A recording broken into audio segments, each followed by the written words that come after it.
ಆಕಾಶವಾಣಿ ಪ್ರದೇಶ ಸಮಾಚಾರ ಓದುತ್ತಿರುವವರು ಪೂಜಾ ಪ್ರಸಾದ್. ಮುಖ್ಯಾಂಶಗಳು: ಸರ್ಕಾರದ ವಿವಿಧ ಇಲಾಖೆಗಳಲ್ಲಿ ಖಾಲಿ ಇರುವ ಸುಮಾರು 2 ಲಕ್ಷ ಹುದ್ದೆಗಳಿಗೆ ಹಂತ ಹಂತವಾಗಿ ನೇಮಕಾತಿ, ಮುಖ್ಯಮಂತ್ರಿ ಸಿದ್ದರಾಮಯ್ಯ ಭರವಸೆ. ಬಜೆಟ್ನಲ್ಲಿ ವಿಶೇಷ ಚೇತನರಿಗೆ ಹೊಸ ಯೋಜನೆಗಾಗಿ ಪ್ರಸ್ತಾಪ ಸಲ್ಲಿಕೆ, ಸಚಿವೆ ಲಕ್ಷ್ಮೀ ಹೆಬ್ಬಾಳ್ಕರ್. ಮನ್ ಕಿ ಬಾತ್ನಲ್ಲಿ ನಾಳೆ ದೇಶ ವಿದೇಶದ ಭಾರತೀಯರನ್ನು ಉದ್ದೇಶಿಸಿ ಪ್ರಧಾನಿ ಮನದ ಮಾತು. ಪರಿಸರ ನಿಯಮ ಪಾಲಿಸದ ಕೈಗಾರಿಕೆ ವಿರುದ್ಧ ನಿರ್ದಾಕ್ಷಿಣ್ಯ ಕ್ರಮ, ರಾಜ್ಯ ಮಾಲಿನ್ಯ ನಿಯಂತ್ರಣ ಮಂಡಳಿ ಅಧ್ಯಕ್ಷ ನರೇಂದ್ರ ಸ್ವಾಮಿ ಎಚ್ಚರಿಕೆ. ಸರ್ಕಾರದ ವಿವಿಧ ಇಲಾಖೆಗಳಲ್ಲಿ 2.5 ಲಕ್ಷಕ್ಕೂ ಹೆಚ್ಚು ಹುದ್ದೆಗಳು ಖಾಲಿಯಿದ್ದು, ಇವುಗಳನ್ನು ಹಂತ ಹಂತವಾಗಿ ಭರ್ತಿ ಮಾಡಲಾಗುವುದೆಂದು ಮುಖ್ಯಮಂತ್ರಿ ಸಿದ್ದರಾಮಯ್ಯ ಹೇಳಿದ್ದಾರೆ.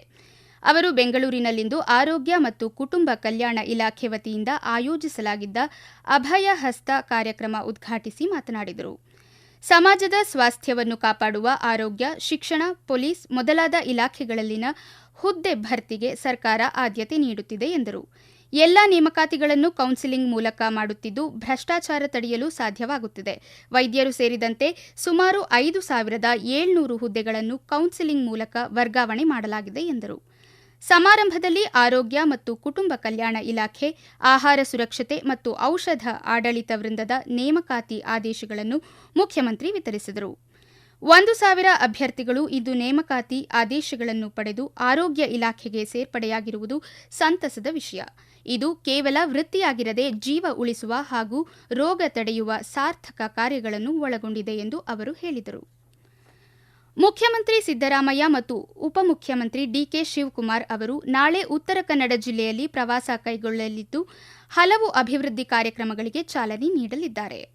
ನಾಳೆ ಬೆಳಗ್ಗೆ ಅಂಕೋಲದ ಮಂಜುಗುಣಿಯಲ್ಲಿ ಕರ್ನಾಟಕ ರಾಜ್ಯ ರಸ್ತೆ ಅಭಿವೃದ್ಧಿ ನಿಗಮ ನಿಯಮಿತದ ವತಿಯಿಂದ ಗಂಗಾವಳಿ ನದಿಗೆ ಅಡ್ಡಲಾಗಿ ನಿರ್ಮಿಸಿರುವ ಸೇತುವೆ ಉದ್ಘಾಟನಾ ಕಾರ್ಯಕ್ರಮದಲ್ಲಿ ಭಾಗವಹಿಸಲಿದ್ದಾರೆ. ಬಳಿಕ ಅವರು ಕಾರವಾರ ವೈದ್ಯಕೀಯ ವಿಜ್ಞಾನಗಳ ಸಂಸ್ಥೆ ಆವರಣದಲ್ಲಿ ನಿರ್ಮಿಸಿರುವ 450 ಹಾಸಿಗೆಗಳ ಮಲ್ಟಿ ಸ್ಪೆಷಾಲಿಟಿ ಆಸ್ಪತ್ರೆ ಕಟ್ಟಡ, ಖಾನಾಪುರ ತಾಳಗುಪ್ಪ ರಾಜ್ಯ ಹೆದ್ದಾರಿಯಲ್ಲಿ ಯಲ್ಲಾಪುರ ಬಳಿ ನಿರ್ಮಿಸಲಾಗುತ್ತಿರುವ ಸೇತುವೆ ಕಾಮಗಾರಿ, ಯಲ್ಲಾಪುರದ ನಿರೀಕ್ಷಣಾ ಮಂದಿರದ ಹೊಸ ಕಟ್ಟಡ ಕಾಮಗಾರಿ ಹಾಗೂ ಮುಂಡಗೋಡ ತಾಲೂಕಿನ ಹೊಸ ಪ್ರವಾಸಿ ಮಂದಿರ ಕಾಮಗಾರಿಗಳಿಗೆ ಚಾಲನೆ ನೀಡಲಿದ್ದಾರೆ. ಮುಂಬರುವ ಬಜೆಟ್ನಲ್ಲಿ ವಿಶೇಷ ಚೇತನರಿಗೆ ಹೊಸ ಯೋಜನೆಗಳನ್ನು ನೀಡುವ ಕುರಿತಂತೆ ಪ್ರಸ್ತಾವನೆ ಸಲ್ಲಿಸಲಾಗಿದೆ ಎಂದು ಮಹಿಳಾ ಮತ್ತು ಮಕ್ಕಳ ಅಭಿವೃದ್ಧಿ ಇಲಾಖೆ ಸಚಿವೆ ಲಕ್ಷ್ಮೀ ಹೆಬ್ಬಾಳ್ಕರ್ ತಿಳಿಸಿದ್ದಾರೆ. ಬೆಳಗಾವಿಯ ಜಿಲ್ಲಾ ಕ್ರೀಡಾಂಗಣದಲ್ಲಿ ಇಂದು ಹಮ್ಮಿಕೊಳ್ಳಲಾಗಿದ್ದ ಜಿಲ್ಲಾ ಮಟ್ಟದ ವಿಶೇಷ ಚೇತನರ ಕ್ರೀಡಾಕೂಟ ಹಾಗೂ ಸಾಂಸ್ಕೃತಿಕ ಕಾರ್ಯಕ್ರಮ ಉದ್ಘಾಟಿಸಿ ಮಾತನಾಡಿದ ಸಚಿವರು, ವಿಶೇಷ ಚೇತನರನ್ನು ಸಮಾಜದ ಮುಖ್ಯವಾಹಿನಿಗೆ ತರುವುದು ಸರ್ಕಾರದ ಮುಖ್ಯ ಉದ್ದೇಶವಾಗಿದೆ ಎಂದರು. ಉದ್ಯೋಗದಲ್ಲಿ 5% ಅವಕಾಶ ಹಾಗೂ ಪಿಂಚಣಿ ಸೌಲಭ್ಯ ಕಲ್ಪಿಸುವ ಬಗ್ಗೆ ಮುಖ್ಯಮಂತ್ರಿ ಅವರೊಂದಿಗೆ ಸಮಾಲೋಚಿಸಲಾಗುವುದು.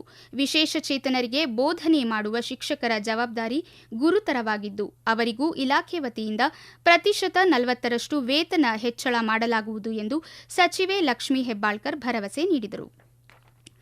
ವಿಶ್ವೇಶ್ವರಯ್ಯ ನಾಲೆಯ ಅಂತಿಮ ನೆಲೆಯಾದ ತುರಗನೂರು ವಿಸ್ತರಣೆ ಹಾಗೂ ಶಾಖಾ ನೆಲೆಗಳ ಆಧುನೀಕರಣದಿಂದ ಸುಮಾರು 1,800 ಕೃಷಿ ಭೂಮಿಗೆ ನೀರು ಸಿಗಲಿದೆ ಎಂದು ಸಮಾಜ ಕಲ್ಯಾಣ ಹಾಗೂ ಮೈಸೂರು ಜಿಲ್ಲಾ ಉಸ್ತುವಾರಿ ಸಚಿವ ಡಾ ಎಚ್.ಸಿ. ಮಹದೇವಪ್ಪ ತಿಳಿಸಿದ್ದಾರೆ.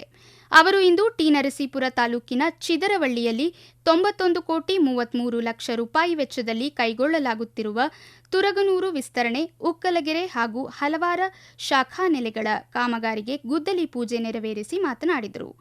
ನಂಜಾಪುರ ಏತ ನೀರಾವರಿ ಯೋಜನೆ ಪ್ರಾರಂಭವಾದ ದಿನದಿಂದಲೂ ಇದ್ದ ತೊಡಕನ್ನು ಪ್ರಸಕ್ತ ಸಾಲಿನಲ್ಲಿ ಅಭಿವೃದ್ಧಿಪಡಿಸಲು ಹಾಗೂ ಎಲ್ಲ ಮೋಟಾರ್ಗಳನ್ನು ಹೊಸದಾಗಿ ಅಳವಡಿಸಿ ದುರಸ್ತಿ ಪಡಿಸಲು ಸುಮಾರು 20 ಕೋಟಿ ರೂಪಾಯಿ ಅನುದಾನ ಒದಗಿಸಲಾಗುವುದು ಎಂದರು. ತುರಗನೂರು ಅಭಿವೃದ್ಧಿ ಕಾಮಗಾರಿಯಿಂದ ಸುಮಾರು 100 ಕ್ಯೂಸೆಕ್ಗಳಿಗಿಂತ ಅಧಿಕ ಪ್ರಮಾಣದ ನೀರು ಸೋಸಲೆ ಹೋಬಳಿಯ ಗ್ರಾಮಗಳಿಗೆ ಲಭಿಸಲಿದೆ ಎಂದು ಅವರು ಹೇಳಿದರು. ಪ್ರದೇಶ ಸಮಾಚಾರ ಕೇಳುತ್ತಿದ್ದೀರಿ.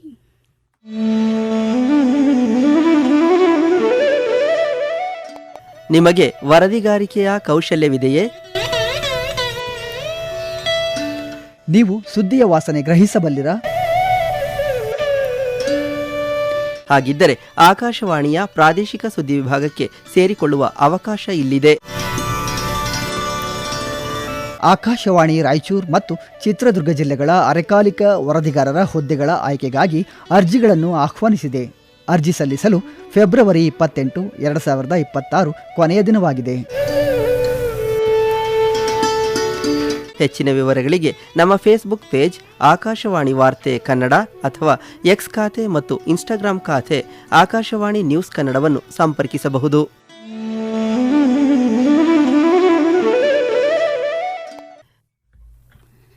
ಆಕಾಶವಾಣಿಯ ಜನಪ್ರಿಯ ಮಾಸಿಕ ಕಾರ್ಯಕ್ರಮ ಮನ್ ಕಿ ಬಾತ್ನಲ್ಲಿ ನಾಳೆ ಬೆಳಗ್ಗೆ 11 ಗಂಟೆಗೆ ಪ್ರಧಾನಿ ನರೇಂದ್ರ ಮೋದಿ ಅವರು ತಮ್ಮ ಮನದ ಮಾತನ್ನು ಹಂಚಿಕೊಳ್ಳಲಿದ್ದಾರೆ. ಇದು ಮನ್ ಕಿ ಬಾತ್ ಕಾರ್ಯಕ್ರಮದ 131ನೇ ಆವೃತ್ತಿಯಾಗಿದೆ. ಈ ಕಾರ್ಯಕ್ರಮ ಆಕಾಶವಾಣಿ ಮತ್ತು ದೂರದರ್ಶನದ ಎಲ್ಲಾ ವಾಹಿನಿಗಳು, ಆಕಾಶವಾಣಿ ಸುದ್ದಿ ಜಾಲತಾಣ ಮತ್ತು ನ್ಯೂಸ್ ಆನ್ ಏರ್ ಮೊಬೈಲ್ ಅಪ್ಲಿಕೇಶನ್ನಲ್ಲಿ ಪ್ರಸಾರವಾಗಲಿದೆ.